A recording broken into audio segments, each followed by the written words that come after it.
Hello, good day. Good day!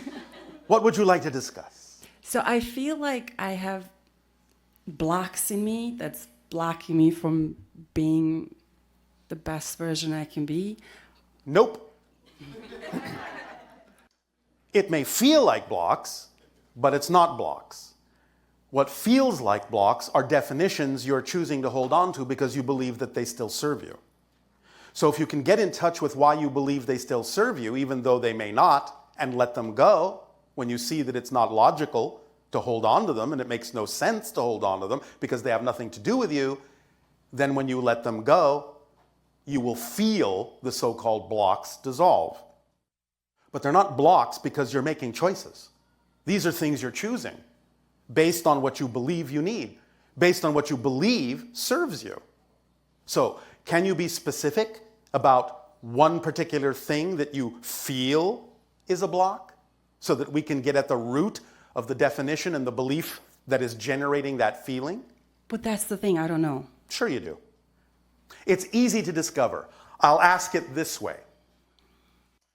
Are you acting on the highest passion in your life that you could be every moment that you can? Yes or no? Yes.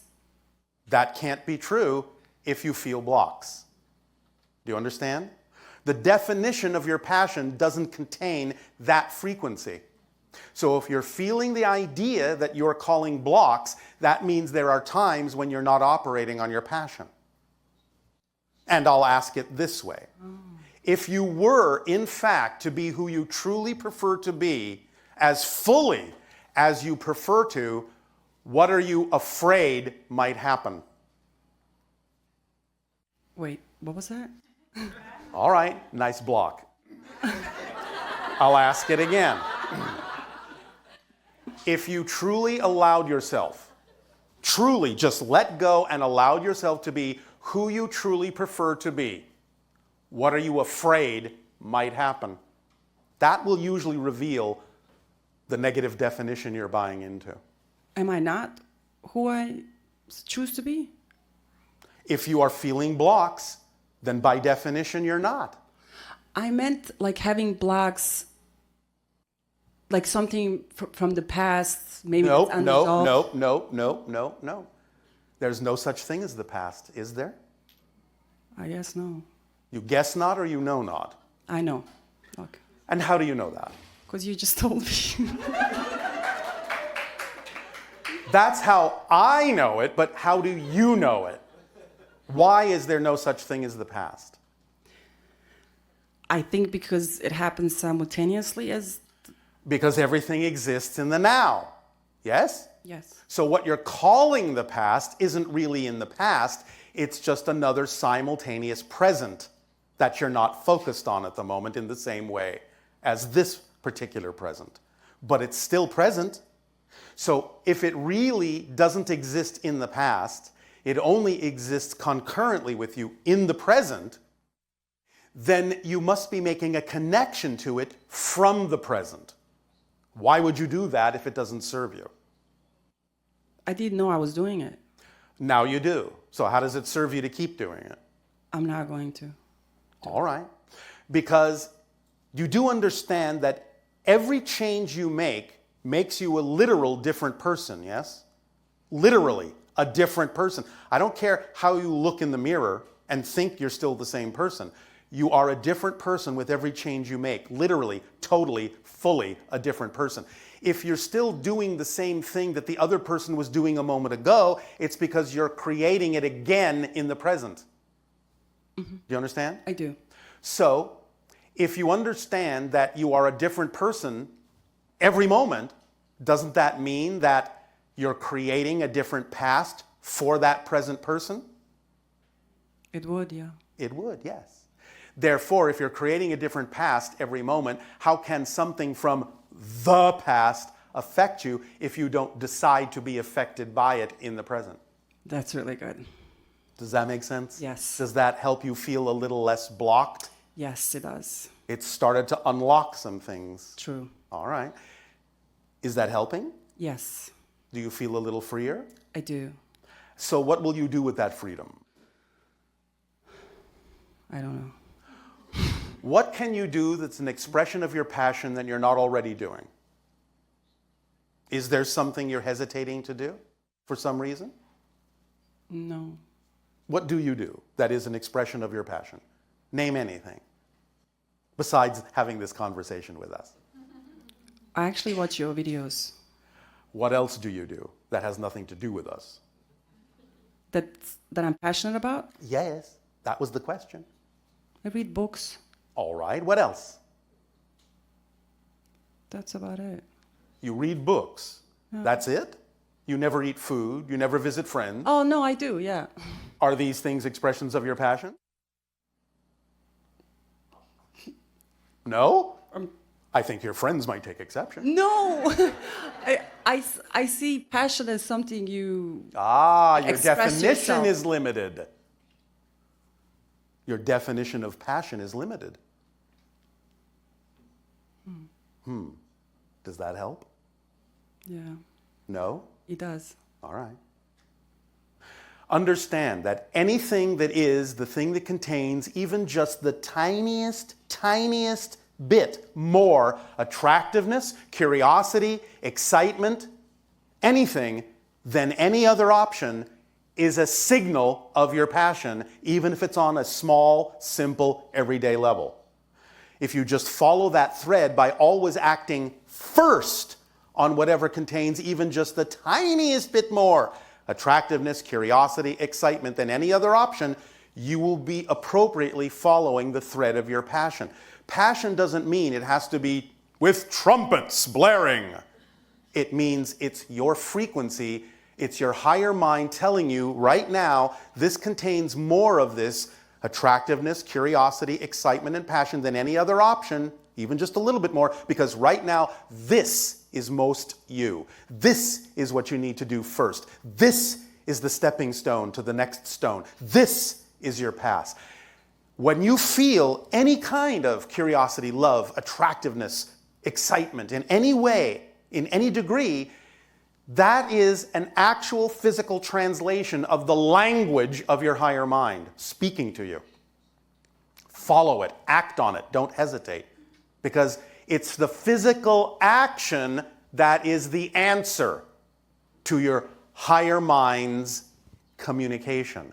If you just sit and think about it, you're not answering your higher mind. You experience yourself as a physical being, therefore you have to speak the language of physical reality when responding to the energy of the higher mind. Energy is its language. That feeling you get in your body is the translation of its language in physical terms. So your response has to be physical action to show the higher mind you heard it and are willing to pay attention to the guidance it's giving you. Is this helping? Yes, it is. Why, thank you. Thank you. I don't know why it takes so long for me to find a partner. Who says you have to? You are creating an expectation and an assumption that may or may not be relevant. But all this means is you don't understand how reality works. And you are focused on the idea of time instead of timing. Because when you allow reality to work for you, instead of trying to make it work in the way that your physical mind thinks it's supposed to, even though it doesn't have a clue what is actually best for you, but you have let it think that it does, and let the physical mind run your life by focusing you on time and where's that person? Tick tock, I'm running out of time. Why is it taking so long? Because you're waiting for it. That's why. Because waiting is a state unto itself. And the only experience you can have in a state of waiting is waiting. It's not having, it's waiting. Waiting. So the idea is to trust that passion contains certain automatic functions or tools. And one of those tools is the organizing principle of synchronicity, which means that as you follow your passion, everything that is relevant for you to experience in your life unfolds in perfect timing. And the only way to actually miss an agreement or an appointment that you have made with anyone or anything is to actually spend your time and energy wondering if you're going to miss the appointment. That's the paradox. If you just get on with your life, follow your passion, act on it, and trust that synchronicity is bringing you what you need to let you experience the process that will shape you in the way you need to be shaped in order to better appreciate what it is that will manifest in your life, then it doesn't matter what's going on, because what's going on right now will always be the most important thing, and there is nowhere else more important to be. And nothing else more important to be going on than what's going on right now. So then you're not waiting for anything. You are experiencing everything in the moment as absolutely what it needs to be for you. Even if it's something you don't objectively prefer, there must be a reason for it to be there. And if you use it in a way you do prefer, you will always extract the beneficial effect from that moment. It's only when you think something doesn't belong or shouldn't be there that you actually make it take longer, because you are invalidating what it is that's come to you that actually is what you need. Even though your physical mind says, no, no, no, I don't need that. If it's there, yes, you do, because there are no accidents.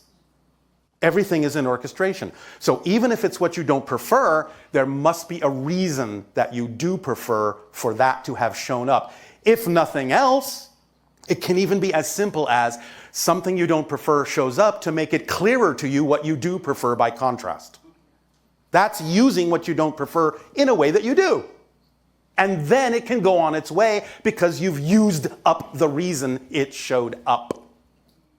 But when you deny it validity, you are invalidating a moment in your life, and you have removed a stepping stone, and now you have no way to step on that stone to get to the next one and the next and the next. That's fantastic. Does that help? Yes, very much. Why, thank you. Thank you. You're welcome.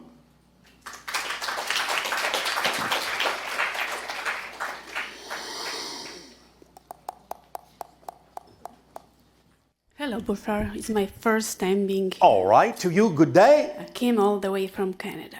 I have come all the way from Ethasani. Please. Probably took me less time than it took you to come from Canada. Yes. I have a few questions. I recently actually attended the workshops with Abraham. Yes. I went to the cruise, and I was also picked on a stage to speak with Abraham. All right, did you have fun? Yes, I did. All right. But she sort of confused me. Oh, all right. It comes to your teachings. Yes. I mean, how so? There can be many interpretations of these concepts, by the way, but how so? One of the concepts you've been teaching, I've been following you for many, many years. You said that everything already exists now. Yes. Absolutely everything, wherever we thought, whatever ever existed, every single situation. Everything having to do with the structure of existence exists now. Your experience and perspective of the structure is what changes and expands creation. Yes. All right. Yeah.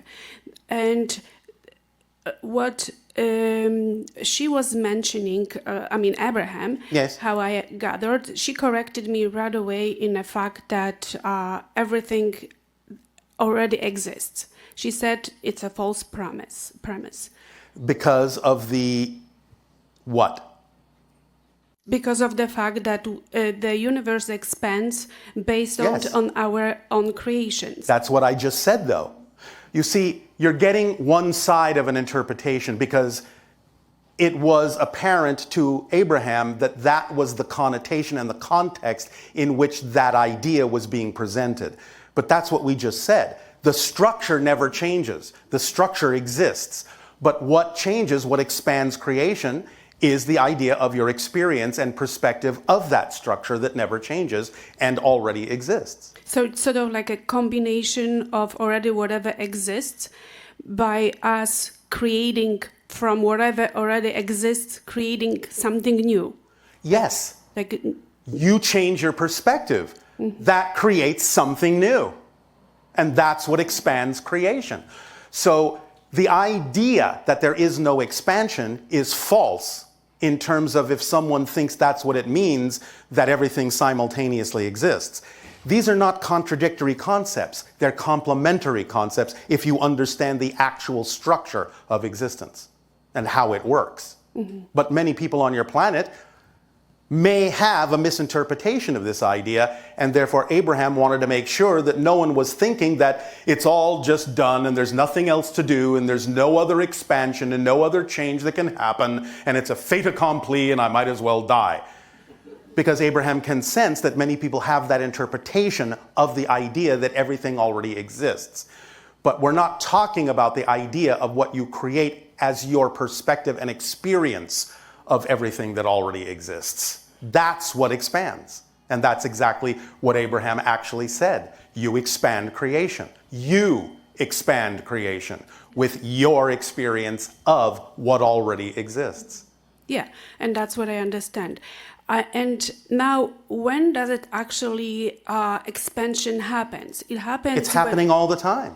No, but what I mean, it's like through me. It happens when the new idea is born.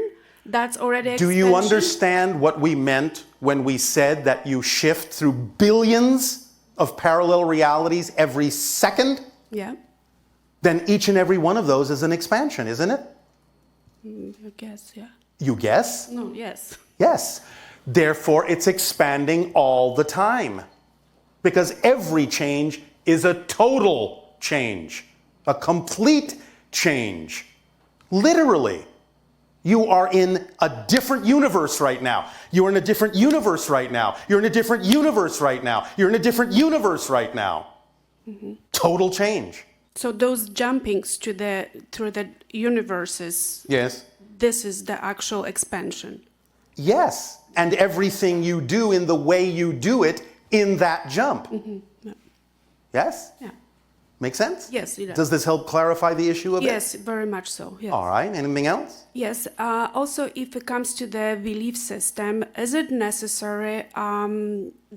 That's the dilemma I have. Is it necessary in order to, let's say, I wanted to achieve something, I have a desire, Yes. and it's not coming to fruition.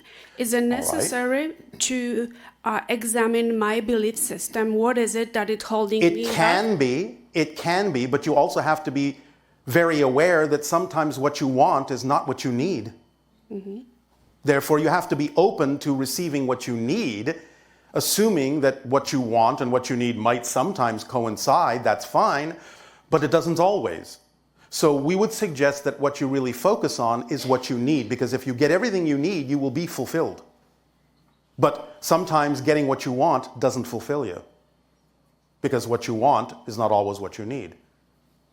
Is this making sense? Yes, it does. So you can always examine your beliefs to make sure that, in a sense, yes, you're not getting in your own way, you're not blocking yourself, so to speak. But when you realize where the insistence or desire is coming from, and whether it is actually a recognition of your truth or a recognition of resistance, then you will know the difference. You will know whether it is a product of your excitement or a product of your anxiety that you think it needs to happen that way. Because insistence is resistance. Because you're saying, you know best what the outcome should be, and the truth is, you have no idea what the best outcome should be. None. Zero. But your higher mind does. So let the higher mind bring you what you need next, and you will find that that's the path to fulfillment. So it wouldn't be like a shortcut to have desire. You can always use the desire to create a visualization that is representative, symbolic of an ideal outcome to get you excited. But that's all it's for, is to put you in the proper state to be able to then receive what you actually need.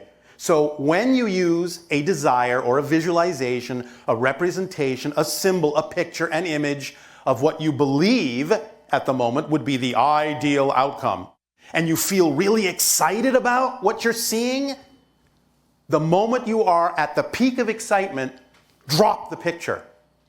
Utterly drop it, and be open to receive what comes next as being the next thing you actually need, no matter how it looks. Then you will find that things will flow very quickly in a lot of directions that will give you a lot of fulfillment.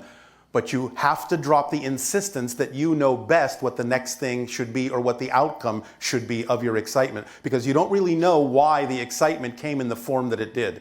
Sometimes excitement will simply come in a certain form just to, as you say in your language, get you off your butt and take action in that direction. But just because it comes in a certain form doesn't mean that that form has to come to fruition. You don't know why it came that way, but you will find out if you just keep following the passion and the excitement with no insistence or assumption as to what the result of that is supposed to be. You'll see what it is. You'll be shown what it is.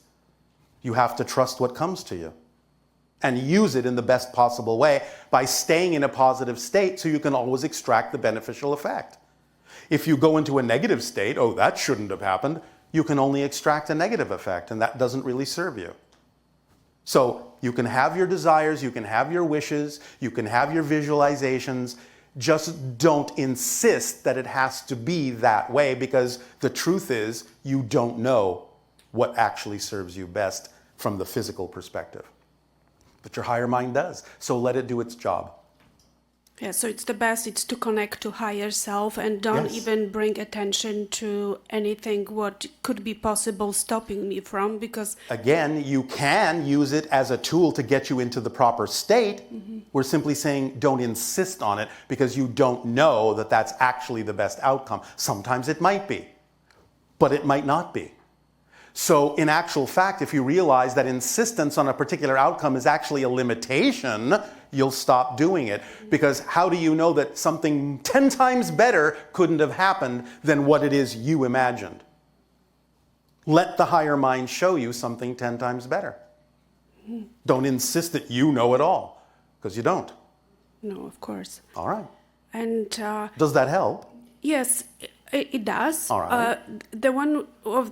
Another thing what I got away being on in the presence of Abraham was like what they explained, that universe is about inclusion, Yes. not about exclusion. So the moment we bring something to our awareness, Yes.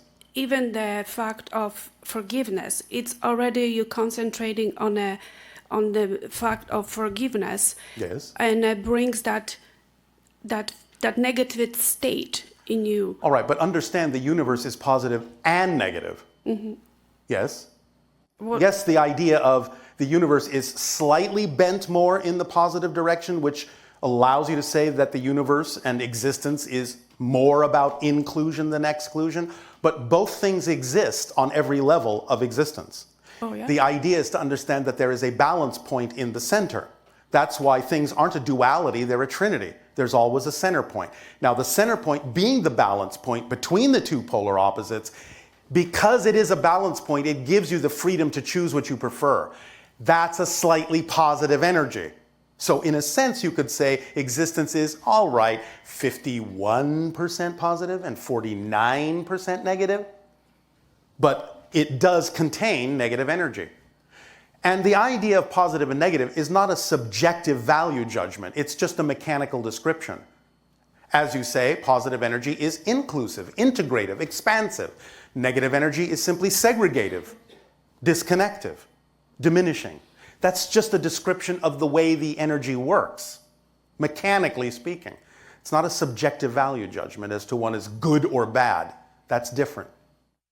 The idea simply is to flow with the energy that works for you, because generally most of you would prefer to operate in harmony with existence because it is more advantageous and beneficial in effect.